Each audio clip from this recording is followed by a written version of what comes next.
I was wrong in doing what I did. No, no! No! Are you listening? Sean here, and today we're going to continue our series of what we've learned about Lorne. And I want to start off with the fact that my man, he has terrible choice in clothing. Now, I understand he doesn't have a lot of money, and that's his doing. The one thing I will honestly give him is how hard it is to get a job doing what he did. I'm going to put a but in there, as Lorne likes to do in all of his videos that he sends these catfish women.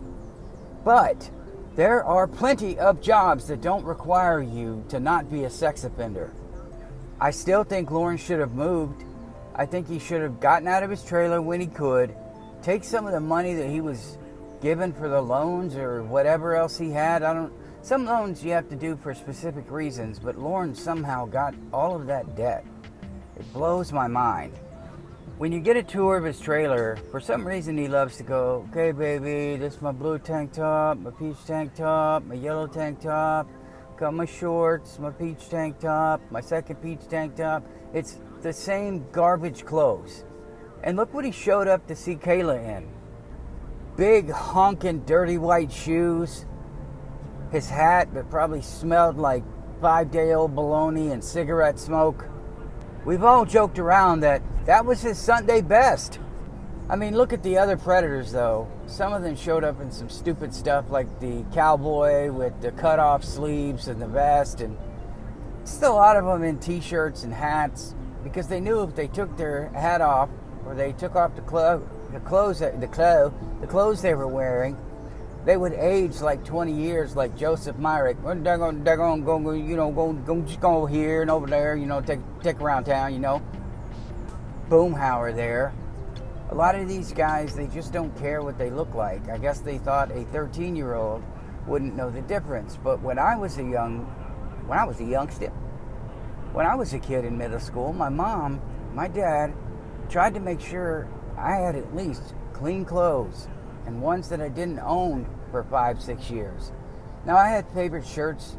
I mean, hell, even as an adult, I had a favorite shirt from Banana Republic that I kept for years, a long time. A sweater, just beautiful, beautiful, beautiful pieces of clothes. Loved them. Made me look awesome. I bought clothes that I thought, because we all see ourselves differently than what we really are for the most part. I thought they made me look good. And of course, people will tell you, oh, I like that shirt. What they're thinking is, but it looks shit on you. Maybe not.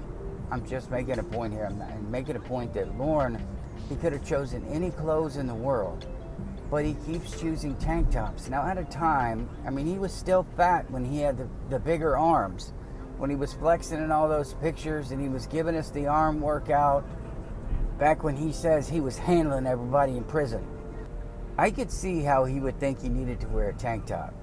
The truth is, though, as an adult, someone who takes pride in their appearance, I don't buy clothing when I was overweight, especially. I don't buy clothing that makes me look heavyset.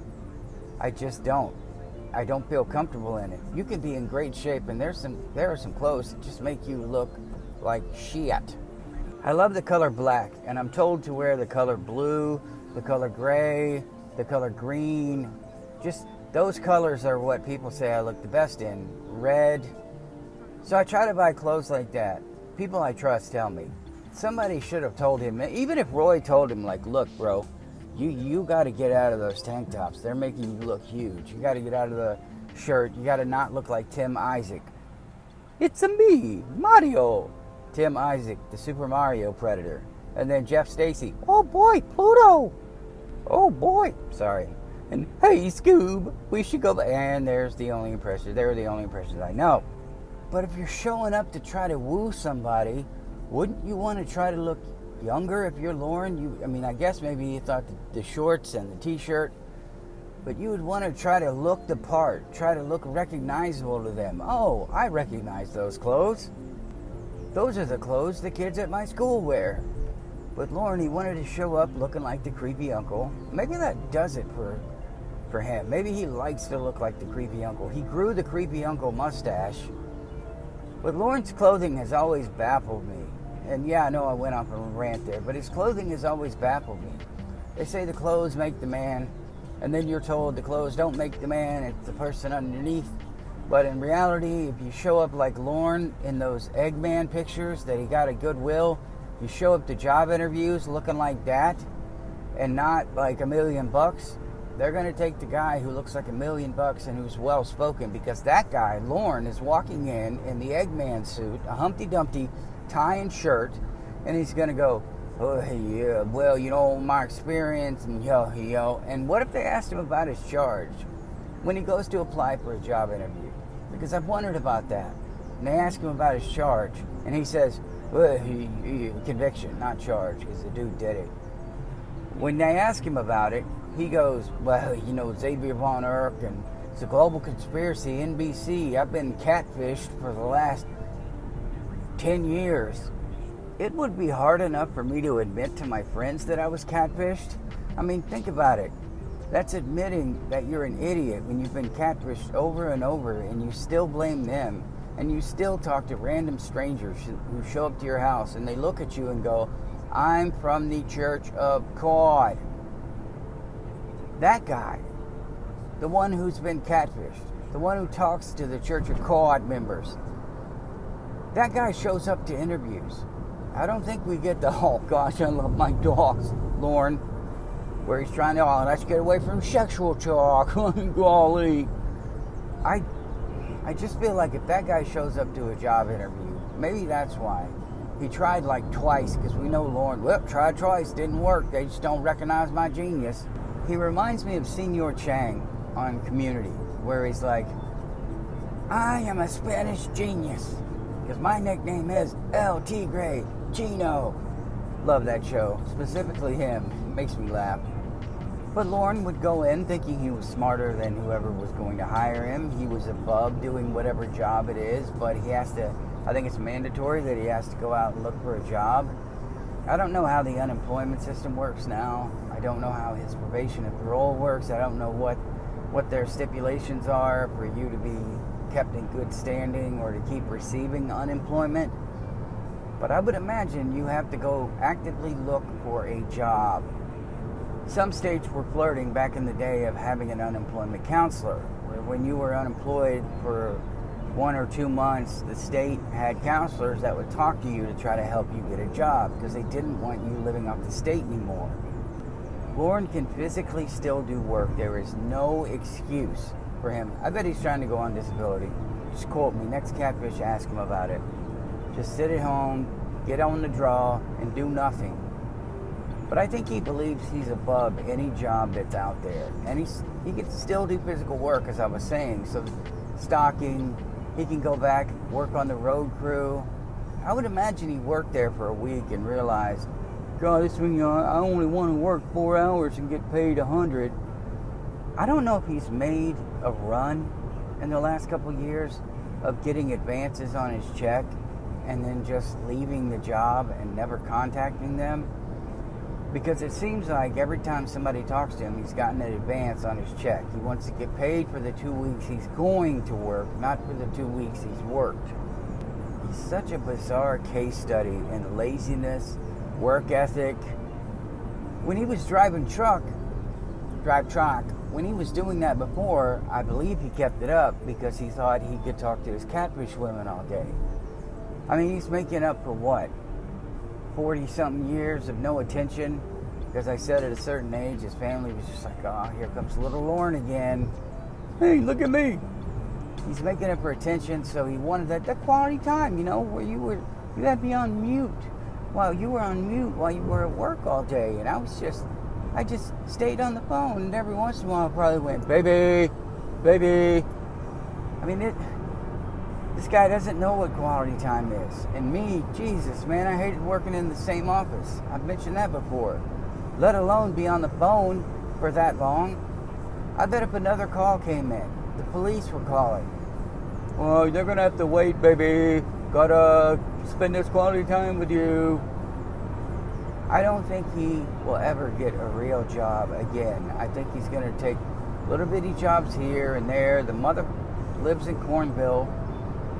1,100 people. There's not a lot of jobs there that are going to pay him what he thinks he's worth.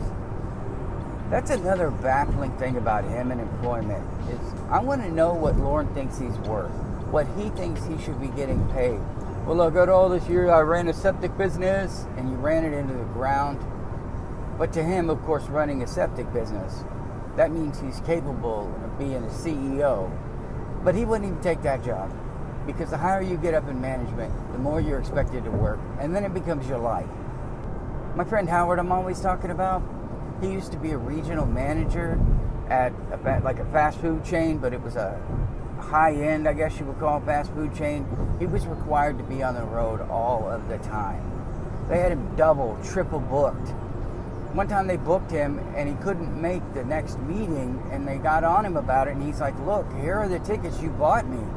You had me do two meetings and I had to drive across 3 different states, and then you flew me here and you flew me there. The bottom line is they expected him to work 24 hours a day, 7 days a week, and he was making, 6 figures, and he was getting compensated very well. If Lorne had to choose between working hard and making $80,000 a year and barely working and making $35,000 a year, we know what he's going to take, and he's going to complain about money and that he's not getting paid enough. He's taking the $35,000 a year, no questions.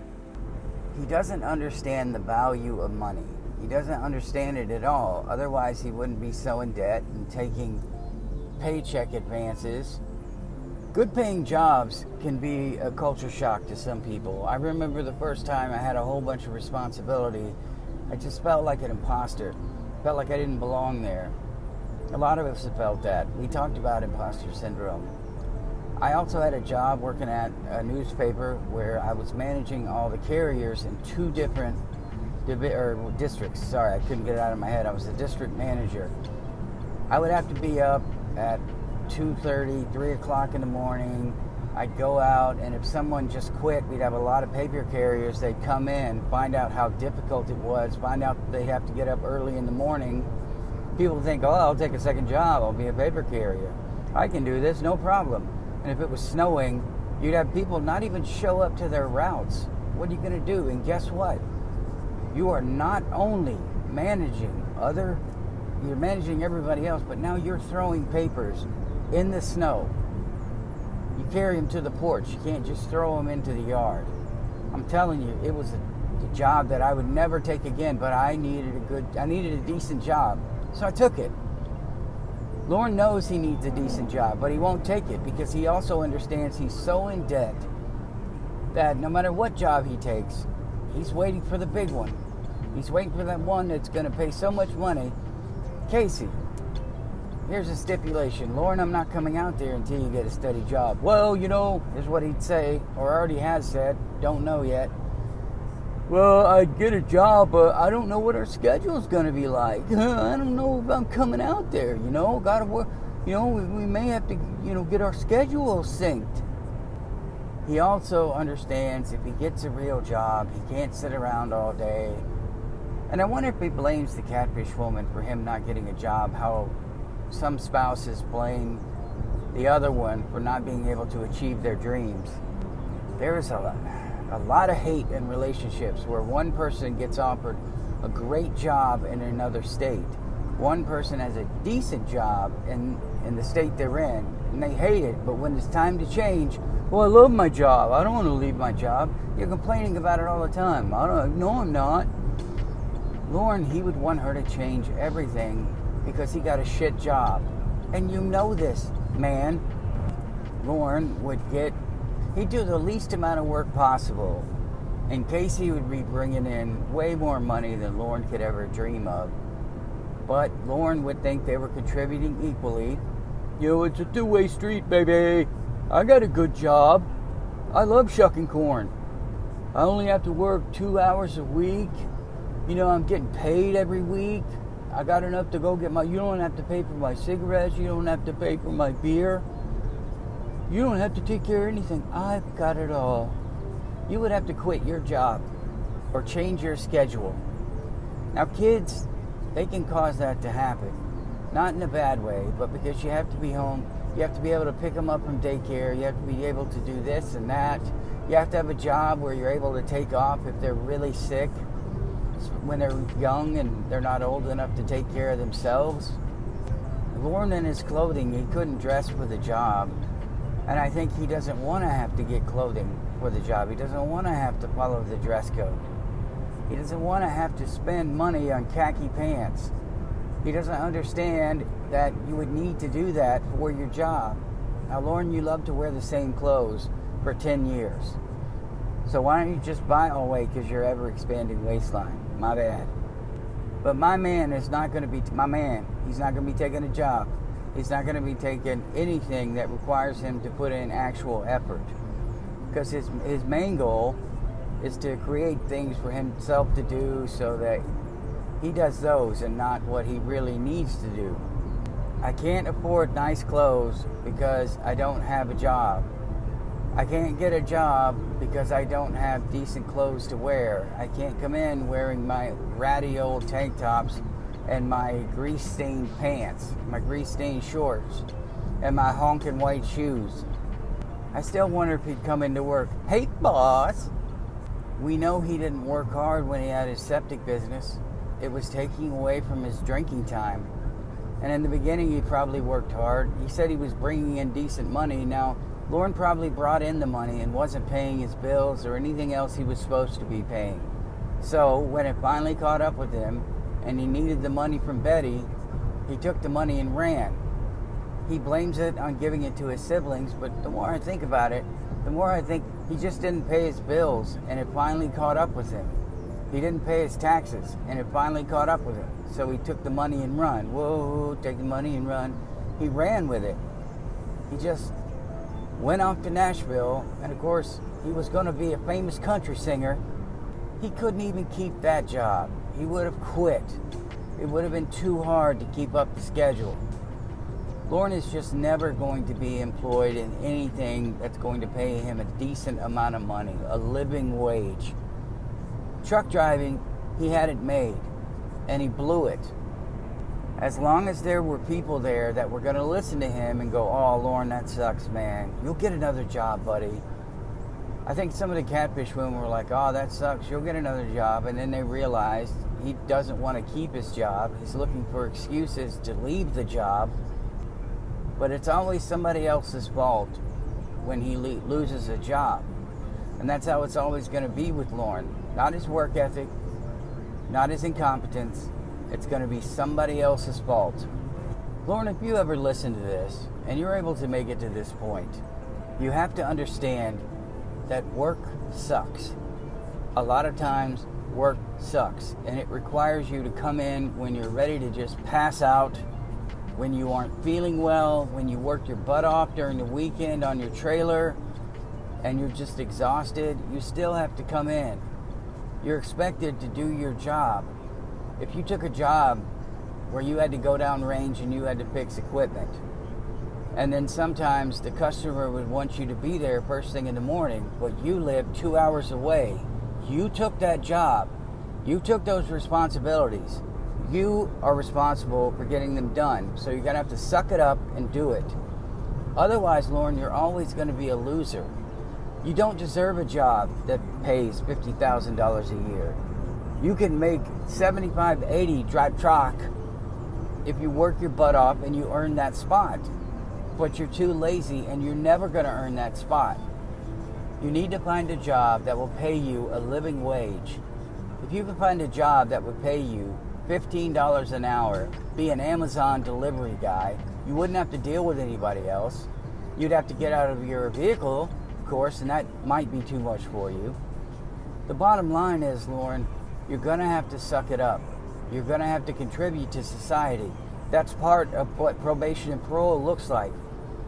You're a pedo with too much time on his hands. Most likely, if you aren't already, drinking again. You have nothing but time. That makes you even more dangerous. You have more time to think about those sick fantasies you have. So until that changes, you might as well just stay on probation and parole, because it's what needs to happen anyway, job or not. But you should be able to figure this out on your own. But you can't. You claim to be the smartest man in the room, but you're not. So Lorne, that's my advice to you. Everybody else, I love you guys. I'll see you in the next one. Hang on, I can't even catch my breath. Hang on. Yeah, this is me. What?